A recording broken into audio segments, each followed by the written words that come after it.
আকাশবাণী কলকাতা। সমীক্ষা। শিরোনাম বিশ্ব নদী দিবস। লিখেছেন অনির্বাণ বিশ্বাস।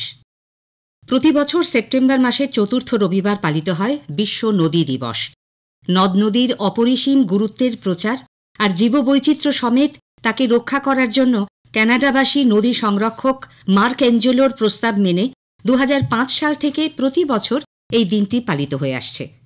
মিষ্টি জলের প্রধান উৎস নদী। মানুষ পৃথিবীতে আসার অনেক আগে থেকেই নদীর ওপর নির্ভরশীল উদ্ভিদ ও প্রাণী জগৎ নদীকে ঘিরে একটি বাস্তুতন্ত্র বা জীবপরিমণ্ডল সৃষ্টি করেছে। মানব সভ্যতার বিকাশের সঙ্গে ওতপ্রোতভাবে জড়িয়ে আছে নদী। গঙ্গা, সিন্ধু, নীলনদ প্রত্যেক স্রোতধারাই এক একটি সভ্যতার ধারক ও বাহক। আর্য, সিন্ধু, মিশরীয়, মায়া বা ইনকা প্রতিটি সভ্যতাই কোনো না কোনো নদী বা একাধিক নদীর অববাহিকায় গড়ে উঠেছিল। নদীর জল যেমন দুপাশে বহুদূর অবধি চাষের সুযোগ তৈরি করে, তেমনি মাছ, জলজ উদ্ভিদ, পাখি ও প্রাণীর খাদ্যেরও সুরাহা হয়। অর্থাৎ নদী একটি খাদ্য শৃঙ্খলের জন্ম দেয়। তার দুই তীরে ও তলদেশে বিভিন্ন রকম উদ্ভিদ, কীটপতঙ্গ এবং প্রাণী বাসস্থান তৈরি করে। এই খাদ্য শৃঙ্খল ও বাস্তুর জন্য নদী ধারণ করে জীবপরিমণ্ডল তথা জীববৈচিত্র্যকে। পরিবহনেরও একটি সহজ মাধ্যম হল নদীপথ। তাই বিশ্বের বেশিরভাগ শহরই কোনো না কোনো নদীর তীরে গড়ে উঠেছে। আগেকার দিনে যখন নদীপথই দূর দূরান্তে যাওয়ার একমাত্র সহজ উপায় ছিল, তখনকার বাজার এবং জনপদগুলি ছিল নদীকেন্দ্রিক। নদী আমাদের গ্রহের ধমনী স্বরূপ। কিন্তু তার তীরে গড়ে ওঠা কারখানার রাসায়নিক বর্জ্য এবং সন্নিহিত নগর জীবনের পয়ঃপ্রণালীর ময়লা নদীকে বিষাক্ত করছে। এর একমাত্র প্রতিকার বর্জ্য জলকে পরিশ্রুত করে নদীতে ফেলা। যুগ যুগ ধরে প্রবাহিত জীবনের অভিজ্ঞতায় সহজ ও সংক্ষিপ্ত পথ বেছে নিয়ে নদী সাগরে মেশে। সেই পথে কোনোভাবে বাধা সৃষ্টি হলে নদী অন্য পথে ঘুরে যাওয়ার চেষ্টা করে। যেমন অতিরিক্ত পলিমাটি নদীর বুকে জমা হওয়ায় কোশি প্রায়শই তার পথ বদলায়। বড় বড় বাঁধ দিয়ে নদীর জলকে বেঁধে রাখি আমরা।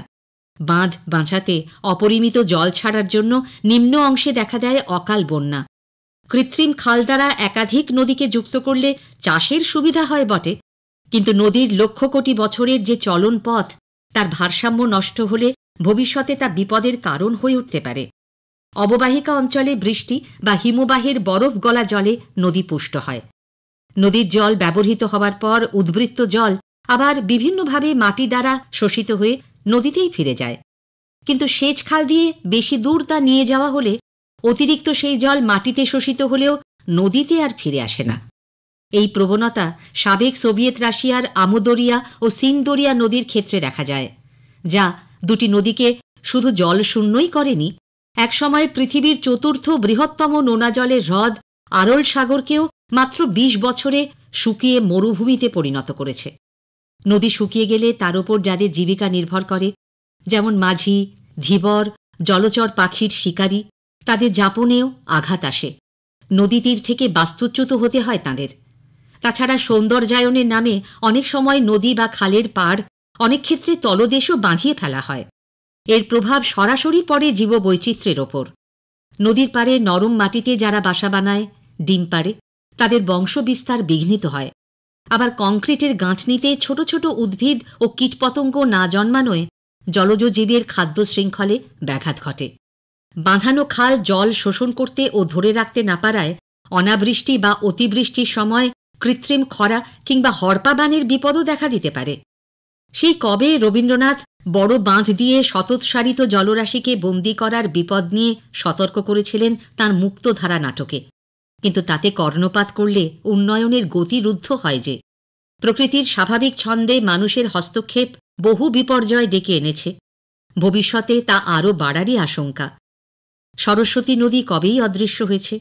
নগরায়ন আর দূষণের কোপে হারিয়ে যাচ্ছে যমুনা, মহানন্দা, সবরমতী, ইছামতির মতো আরও কত নদী। আগামী দিনে নদী বিশেষজ্ঞদের মতামত নিয়ে জাতীয় নদী নীতি রূপায়ণ আর নদী সংস্কারই হোক বিশ্ব নদী দিবসে আমাদের অঙ্গীকার। সমীক্ষা শেষ হল। লিখেছেন অনির্বাণ বিশ্বাস।